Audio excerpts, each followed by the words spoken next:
24-കാരന് ഗർഭപാത്രമുണ്ട് എന്ന സ്കാനിംഗ് റിപ്പോർട്ടാണ് അവിടെ നിന്നും വന്നിരിക്കുന്നത്. കിഡ്നി സ്റ്റോണിന് ചികിത്സ തേടിയെത്തിയ തിരുവനന്തപുരം കഴക്കൂട്ടം സ്വദേശിയായ യുവാവിനാണ് തെറ്റായ സ്കാനിംഗ് റിപ്പോർട്ട് നൽകിയത്. മറ്റൊരു ആശുപത്രിയിൽ ചികിത്സ തേടിയപ്പോഴാണ് വിവരം പുറത്തറിഞ്ഞത്. നിങ്ങൾ എഡിറ്റ് ചെയ്ത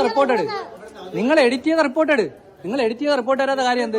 നിങ്ങൾ പഴയ റിപ്പോർട്ട് ചോദിക്കണം. നിങ്ങൾ എഡിറ്റ് ചെയ്ത് നിങ്ങൾ എന്തൊരു ഉദ്ദേശത്തിൽ എഡിറ്റ് ചെയ്തെന്നാണ് ഞാൻ ചോദിക്കുന്നത്. നിങ്ങൾ സ്കാനിങ് ചെയ്ത് എന്തൊരു ഉദ്ദേശത്തിൽ നിങ്ങൾ എഡിറ്റ് ചെയ്തു അതാണ് ഞാൻ ചോദിക്കുന്നത്. പിന്നെ നിങ്ങൾ എഡിറ്റ് ചെയ്ത റിപ്പോർട്ട് കൊണ്ട് എന്റെ തന്നതോ? അണ്ണാ സംസാരിക്കല്ലോ, കൂടെ സംസാരിക്കല്ലോ, പറഞ്ഞ മനസ്സിലായ? കാരണം പെണ്ണുങ്ങളുടെ ശരീരപരമായിട്ടുള്ള റിസൾട്ടാണ് എനിക്ക് കിട്ടിയത്. പേരും കാര്യങ്ങളെല്ലാം എൻ്റെതാണ്. പക്ഷേ റിസൾട്ടിൽ വെച്ചേക്കുന്ന യൂട്രസ് പരമായിട്ടുള്ള പ്രശ്നമാണ് വെച്ചേക്കുന്നത്. ഞാൻ ചോദിക്കാനായിട്ട് നേരെ മെഡിക്കൽ കോളേജിലോട്ട് വന്നു. മെഡിക്കൽ കോളേജ് വന്നപ്പോഴത്തേക്കും അവിടെയുള്ള റിസപ്ഷനിൽ ഇരിക്കുന്ന ആൾ എൻ്റെ റിപ്പോർട്ട് മേടിച്ചുകൊണ്ട് പോയിട്ട് ഇപ്പോൾ ഒരു 10 മിനിറ്റ് എന്ന് പറഞ്ഞ് പോയിട്ട് ഒരു 10 മിനിറ്റ് കഴിഞ്ഞപ്പോൾ പുതിയൊരു റിപ്പോർട്ടായിട്ട് വന്നു. അപ്പോൾ ഞാൻ അങ്ങോട്ട് ചോദിച്ചു, ചേട്ടാ ഇത് എങ്ങനെ എനിക്ക് പുതിയ റിപ്പോർട്ട് തരാൻ കഴിയുമെന്ന് ചോദിച്ചു. അപ്പോൾ അവർ നിനക്ക് ഇത് തരാനേ പറ്റുള്ളൂ, നീ ഇത് വേണമെങ്കിൽ എടുത്തുകൊണ്ട് പോടാന്ന് പറഞ്ഞു. അത് എൻ്റെ അടുത്ത് പറയുന്നതല്ലാതെ എൻ്റെ ഉമ്മാരുടെ അടുത്താണ് 2 വട്ടം ഇരട്ടിച്ച് പറഞ്ഞു.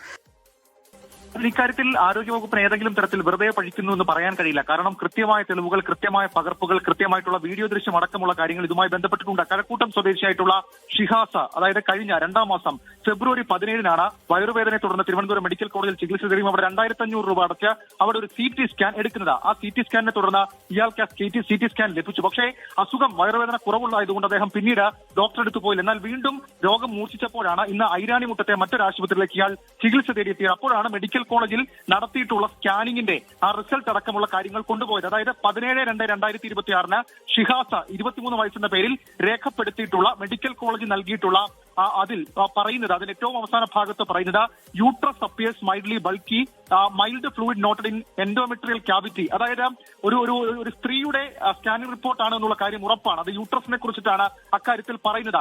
അതിനുശേഷം ഈ ഷിഹാസ് തന്നെ ഈ പഴയ മെഡിക്കൽ റിപ്പോർട്ടിലെ പിഴവുകളുമായി നേരെ മെഡിക്കൽ കോളേജിലേക്ക് എത്തുന്നു. അവിടെ ബന്ധപ്പെട്ട ആളുകളോട് ഇതുമായി ബന്ധപ്പെട്ട് സംസാരിക്കുന്നു. അപ്പോൾ അവിടെ ഉണ്ടായിരുന്ന ജീവനക്കാരിൽ ഒരാൾ ഇയാളിൽ നിന്ന് ഈ റിപ്പോർട്ട് മേടിച്ച് അകത്തേക്ക് പോയി 15 മിനിറ്റിന് ശേഷം തിരികെ വന്ന പുതിയൊരു റിപ്പോർട്ട്, അതായത് വീണ്ടും സ്കാനിംഗ് പോലും നടത്താതെ പുതിയൊരു റിപ്പോർട്ട് നൽകി എന്നുള്ളതാണ് മെഡിക്കൽ കോളേജിൽ സംഭവിച്ചിരിക്കുന്ന ഗുരുതരമായ വീഴ്ച, അതല്ലെങ്കിൽ അതീവ ഗുരുതരമായ വീഴ്ച എന്നുള്ളതാണ്. അതിലെ ചെറുപ്പക്കാരൻ തന്നെ പറയുന്ന കാര്യമുണ്ട്. മാത്രവുമല്ല, ഇയാളെ ആക്ഷേപിക്കാൻ ശ്രമിച്ചു. ഇത് ചോദ്യം ചെയ്തപ്പോൾ സൂപ്രണ്ടിന്റെ ഓഫീസിലേക്ക് വന്നത് ഇത് പറഞ്ഞവസാനിപ്പിക്കാം, എന്തെങ്കിലും തന്നവസാനിപ്പിക്കാം എന്നൊക്കെ പറയുന്ന പിഴവ് അത് ആരോഗ്യവകുപ്പിൽ വീണ്ടും ഉണ്ടാകുന്നു എന്നതാണ് ഏറ്റവും പ്രധാനപ്പെട്ട തെളിവുകളടക്കമുള്ള വിവരമാണ് നമ്മളിപ്പോൾ പുറത്തുവിടുന്നത്. ഏതായാലും ഈ യുവാവ് ഷിഹാസ് എന്ന് പറയപ്പെടുന്ന കഴക്കൂട്ടം സ്വദേശി തിരുവനന്തപുരം മെഡിക്കൽ കോളേജ് പോലീസ് സ്റ്റേഷനിലും മെഡിക്കൽ കോളേജ് സൂപ്രണ്ടിനും പരാതി നൽകിയിട്ടുണ്ട്.